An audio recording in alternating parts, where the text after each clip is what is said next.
Hi friends, എല്ലാവർക്കും special and fast കിച്ചണിലേക്ക് സ്വാഗതം. ഇന്ന് ചോറിൻ്റെ കൂടെ കഴിക്കാൻ ഹെൽത്തി ആയിട്ടുള്ള 2 കറി ആയിട്ടാണ് വന്നിട്ടുള്ളത്.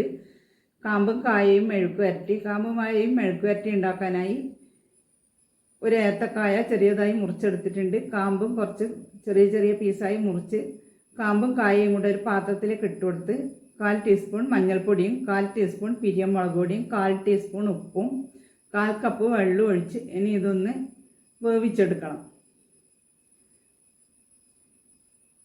ഇതൊന്ന് ഇളക്കി കൊടുത്തതിന് ശേഷം അടുപ്പിൽ വെച്ചിട്ട് വേവിച്ചെടുക്കാം. ഇനി ഒരു പാത്രം അടുപ്പത്ത് വെച്ച് പാത്രത്തിലേക്ക് പാത്രം ഒന്ന് ചൂടായി വരണം. 2 പച്ചമുളകും 4-5 വെളുത്തുള്ളിയും 8 ചെറിയ ഉള്ളിയും കുറച്ച് കറിവേപ്പിലയും കൂടെ ഒന്ന് ചതച്ചെടുക്കണം. പാത്രം നല്ലപോലെ ചൂടായിട്ടുണ്ട്. ഇതിലേക്ക് 2 ടീസ്പൂൺ വെളിച്ചെണ്ണ ചേർത്ത് കൊടുത്ത് എണ്ണ ചൂടാകുമ്പം ഇതിലേക്ക് കടുക് ഇട്ട് കൊടുക്കണം. 1/2 ടീസ്പൂൺ കടുക്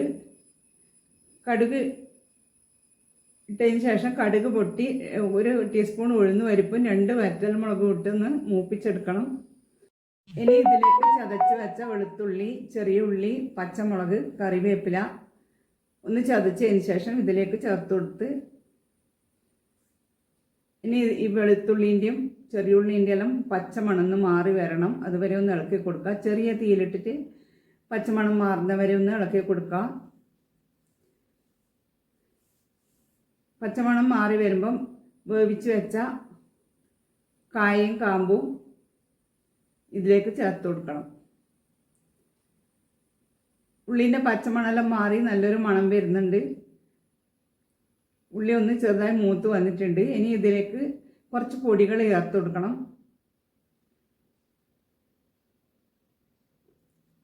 1/4 ടീസ്പൂൺ മഞ്ഞൾപ്പൊടിയും 1/4 ടീസ്പൂൺ പിരിയം മുളക് പൊടിയും ചേർത്ത് കൊടുത്ത് ഇതൊന്ന് ഇളക്കി ഇതിൻ്റെ പച്ചമണം മാറുന്നവരെ ഇളക്കി കൊടുത്തതിന് ശേഷം പച്ചമണമെല്ലാം മാറി വന്നിട്ടുണ്ട്. ഇനി ഇതിലേക്ക് വേവിച്ച് വെച്ച കായും കാമ്പും ഇട്ട് കൊടുത്ത് ഈ സമയത്ത് ഇതിലേക്ക് കുറച്ച് ഉപ്പും കൂടെ ചേർത്ത് കൊടുക്കണം. വഴറ്റിയ ഉള്ളിയിലേക്ക്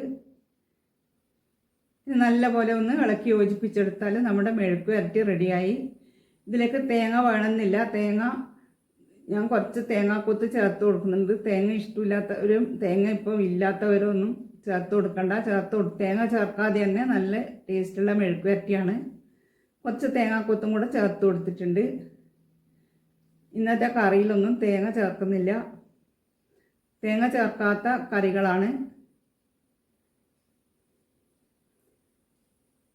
ഇത്രയേ ഉള്ളൂ. എളുപ്പത്തിൽ തയ്യാറാക്കി എടുക്കാൻ പറ്റുന്ന നല്ല രുചിയുള്ള ഹെൽത്തി ആയിട്ടുള്ള മെഴുക്ക് വരട്ടി റെഡിയായി. ഇനി കുമ്പളങ്ങ ഇല ഉപ്പേരിയാണ് ഉണ്ടാക്കുന്നത്. കുമ്പളങ്ങ ഇല നമ്മളെ പറമ്പിൽ തന്നെ ഉണ്ട്. അത് പറിച്ചെടുത്ത് ചെറുതായി മുറിച്ചെടുത്തിട്ടുണ്ട്.